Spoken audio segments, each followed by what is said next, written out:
Mirrors and Dreams, Book 2 of the Unseen Scar series, written and narrated by C.R. Saxon. Chapter 20. Sunlight and a familiar chime jolted Ferdinan awake. Where am I? What time is it? Grabbing a screen, the skeleton checked. Elby's session. He was still exhausted, but Elby would fall further behind. I'm a lousy teacher. Lousy is generous. Blue crystals focused on the screen, the cube's contents. I thought this was in the closet. Warmth washed over him, begging him to look at the 3 articles again. Numbers and figures blurred in and out. Doesn't matter. I'll fail again. Please, one more try. What? Cold sweat ran down Ferdinand's spine. Why? Master Ferdinan? A little hand tugged on his sleeve. He's early? And blurry. Elby, where are we at? Are you feeling okay? Elby frowned deeply at his mentor's slurred words. A woozy smile floated across Ferdinand's face. I'm fine. Don't worry about me. That blur faded in and out. Moving to focus. Whoa.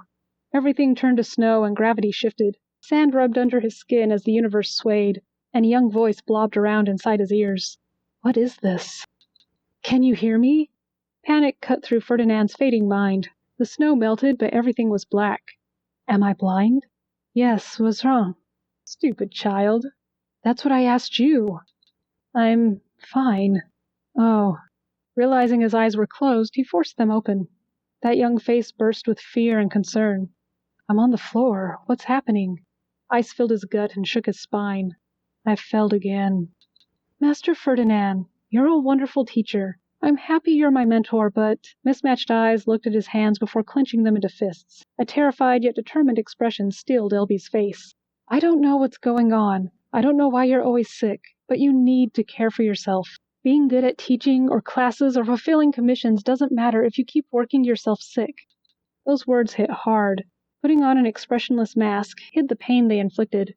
I'm worthless. A mentor shouldn't burden his mentee. How evil am I? Hurting a child. I'm the worst. I'm sorry, Elby. I missed so many lessons already.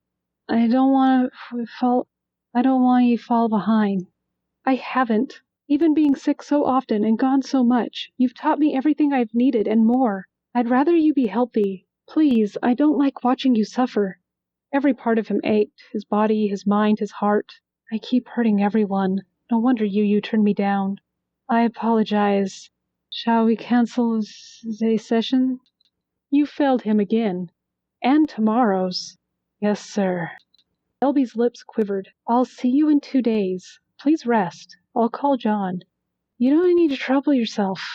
Those words slipped off his tongue so easily. He'd said them so many times, but never to one so young. Yes, I do. Ferdinan watched Elby grab his bag and head to the door. I'm truly sorry for troubling you. Turning, Elby gave a shaky, hopeful smile. Then take care of yourself. Why would anyone care about you?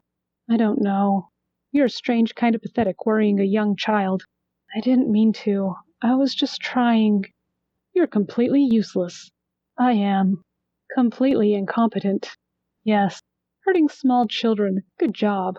Enough. That outburst toppled him. Labored breathing accompanied his pathetic attempts to grab a stool. Next was retrieving the screen still on the table. I can't let John see this. Inching his way up, Ferdinan fought for one purchase after another, until stick-thin arms propped him atop the metal surface. Bony fingers tapped at the screen. Footsteps rushed toward him right as it turned off. Elby understated the truth. I told you to cancel your session today. John half lifted his ally and lowered his voice. You nearly died last night. What were you thinking?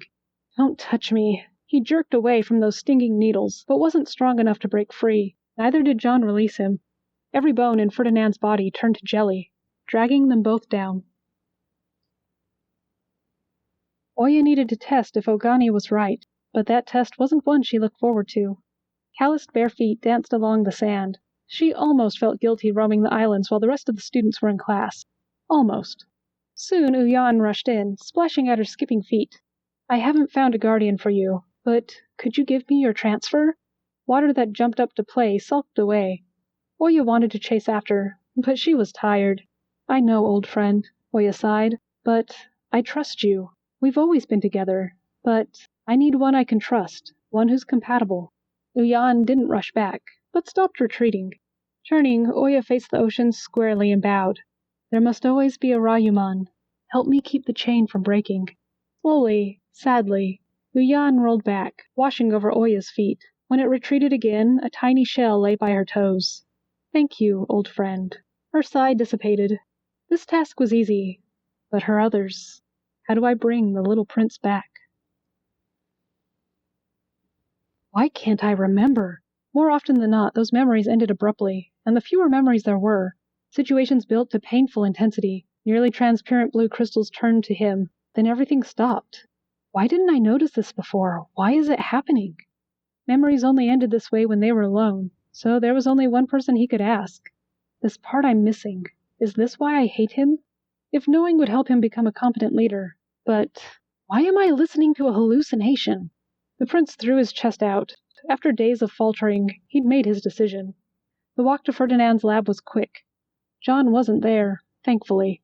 This was between him and his cousin. The prince didn't want an audience. Neither would the skeleton. Finding the door unlocked was unexpected and unsettling. This didn't stop Zephyr from squaring his shoulders and entering. Ferdinan? Something metallic hit the floor somewhere in the back of the room. Why does he always hide in the closet? Inside, Ferdinan was crouched, strange tool in one hand and gathering up small packages scattered around his feet. That skeletal face whipped around, knocking Ferdinan over and scattering metallic discs again. Shock lingered for a heartbeat before the tinkerer scurried into a kneel. My prince. What's happening? Do you have time? Yes, my prince. How may I serve you?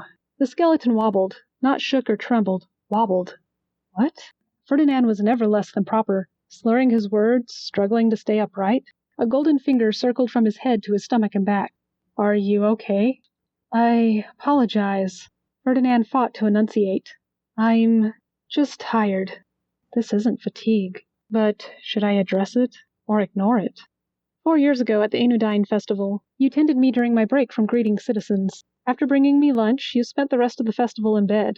Your mom said you were sick, but Agia said you were injured. What happened? Why do you need to know that? Alarm shook Ferdinan. What's going on?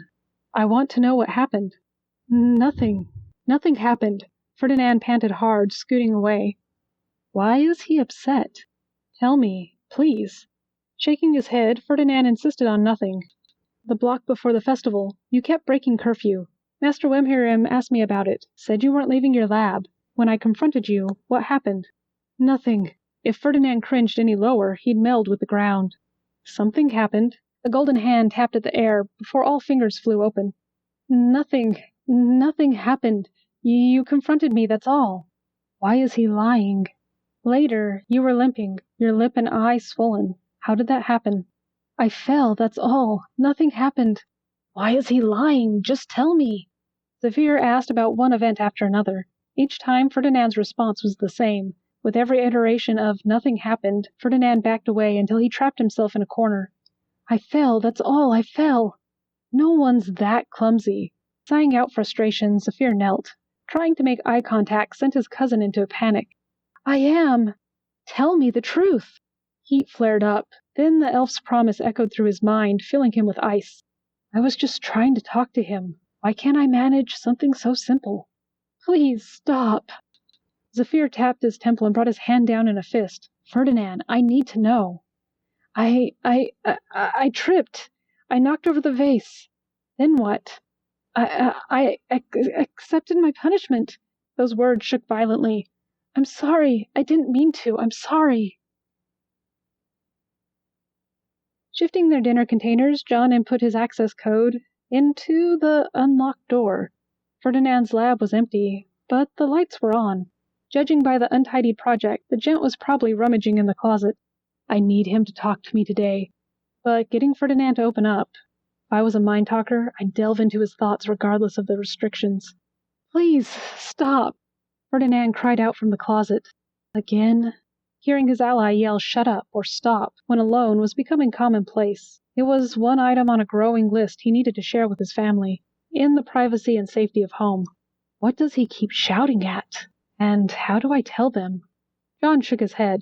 First he had to get his ally ordered to North Oishi, if his family couldn't help. Long fingers laid out their mill. I'm sorry, I didn't mean to, I'm sorry. What? A dozen strides brought John to the closet, a cowering Ferdinan, and Zephyr hunched down looking frustrated. What's wrong? John surveyed the situation. I'm not sure. The prince made room for his ally to approach. I'm serious, Zephyr. What's going on? John knelt between them, but Ferdinan pressed harder into the corner. I was asking about some things I couldn't remember. The prince's hands moved like always. Ferdinan froze. A strangled relief painted across that skeletal face. And confusion. I'm sorry, but he's been sick. Extra stress will make him worse. What happened? They both look at their limit. Thank you for caring for him. I'll leave my cousin to you. Waiting for John to nod, Zephyr gave a half bow and left. The beating. The scars. Ferdinan was trying to get away. Once the door latched, John asked, Did Zephyr hurt you? Ferdinan flinched, skin reddening and teeth bared. No! Why would he do such a thing? Then what happened? I fell. Keeping his head down, Ferdinan shifted and leaned against the wall, exhaustion creeping back in as the adrenaline faded. I hate when you lie to me. Why would I lie?